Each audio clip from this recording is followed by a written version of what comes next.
Okay, let's dive right into this explainer. Because every single dawn on the African plains, it brings a brand new battle for survival. Today, we're unpacking a really fascinating, incredibly high-stakes power shift that's happening right there in the tall grass. Now, to truly understand this battlefield, you've got to understand the arena. The African savanna is, well, it's brutal. We're talking temperatures that routinely blast past 40 degrees Celsius. To put that into perspective, that's the kind of relentless baking heat that literally dries up rivers and tests the absolute hardiest creatures on Earth. Out here, famine and drought are just everyday threats, which means survival isn't guaranteed, it's earned, one dawn at a time. In an environment like this, the reality is stark. It's exactly like the quote says, every life hangs on a single choice, fight, flee, or fall. It's this massive natural arena where just one tiny mistake, one lost moment of focus, can flip the morning calm into total chaos in a heartbeat. Which brings us to Section 1, Rules of the Savannah. So, to really appreciate the ultimate underdog story we're looking at today, we first need to look at the traditional heavyweights, right? The apex predators who have literally ruled these golden grasslands for generations. On one side, you have the lion, the undisputed monarch of muscle. I mean, we are talking 400 pounds of weight, 3-inch canines, and a bite force that can snap a buffalo's spine. It's just pure engineered domination. But then, on the other side, we have the baboon. Well, they totally lack that kind of physical armor. Instead, their strengths are completely different. They rely on a complex hierarchy, supreme adaptability, and just massive, massive troop sizes. Because, look, for generations, the laws of survival here have been pretty straightforward. Lions use brute strength. Cheetahs rely on absolute, unmatched speed. I mean, they're basically living arrows. And hyenas? They utilize relentless, stealthy scavenging. Muscle, speed, and stealth. Those have always been the undeniable rules of engagement. Let's move into Section 2, Strength in the Troop. This is where it gets interesting, because baboons completely subvert those standard rules of muscle and speed. They don't win by being the biggest, they challenge the hierarchy with their minds and their sheer numbers. Now, they aren't helpless, obviously. They've got broad shoulders and these long, almost leopard-like canines, but their true weapon, it's their social structure. They live in this incredibly tight hierarchy where sentinels are always on active duty, scanning for danger while others guard the young. They use this intricate communication system of barks and screams that binds the group together so tightly they practically act as one giant living organism.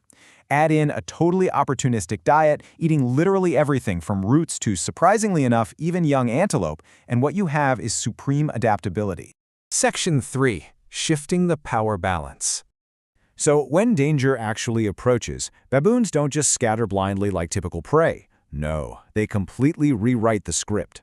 They execute what's called a wave of defiance. Here is how it goes. Step 1, gather force. Step 2, scream and flash teeth. Step 3, surge forward, hurling stones. Step 4, sudden retreat. This is not panic. Actually, scratch that. It's the exact opposite of panic.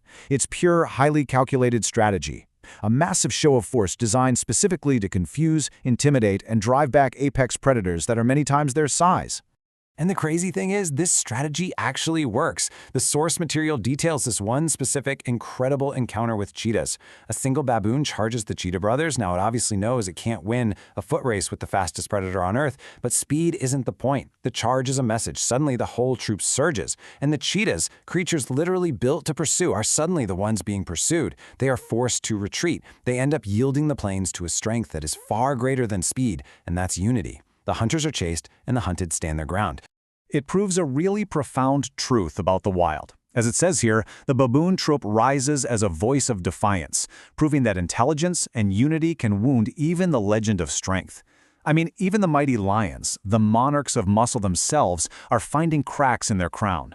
Strategic cooperation genuinely triumphs over isolated muscle here. The whole balance of the savanna is tilting.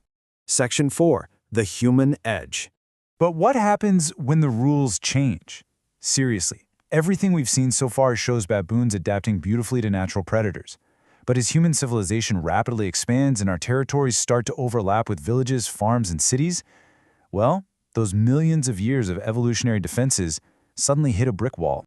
On this unnatural battlefield, the real threats are invisible. Instead of facing claws and teeth, baboons are facing wire snares, hidden silently in the grass by human hands, traps that cause severe wounds or even death. Instead of foraging natively for roots, they're being lured by human waste, scavenging through discarded plastic bags and bottles. And deforestation is actively destroying their shelter. It's forcing them closer to us and completely breaking apart those deeply ingrained troop structures we just talked about. Human encroachment is basically bypassing all of their incredible defenses. And this forced proximity brings another invisible, very real threat.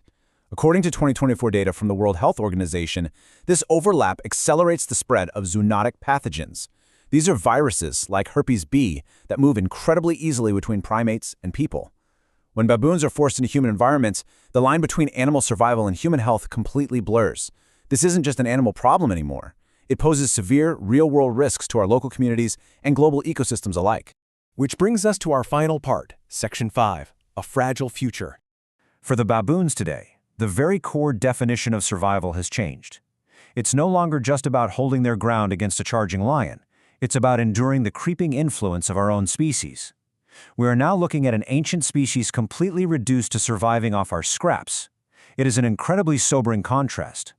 You go from the proud, defiant baboon troop standing down a cheetah on the open savanna to those exact same highly intelligent animals struggling through human waste just to find their next meal. Survival is fragile, power is fleeting, and the balance of the wild hangs by a thread. That ancient, beautifully precise circle that holds nature together is actively being dismantled by human presence. The greatest threat to these incredible animals is no longer out on the savanna. It's at its edges. The baboons have shown us the incredible power of unity in the face of insurmountable odds. But this is an adversary they cannot outsmart alone. So the question we're left with is, what will we choose to do with the future of these lands?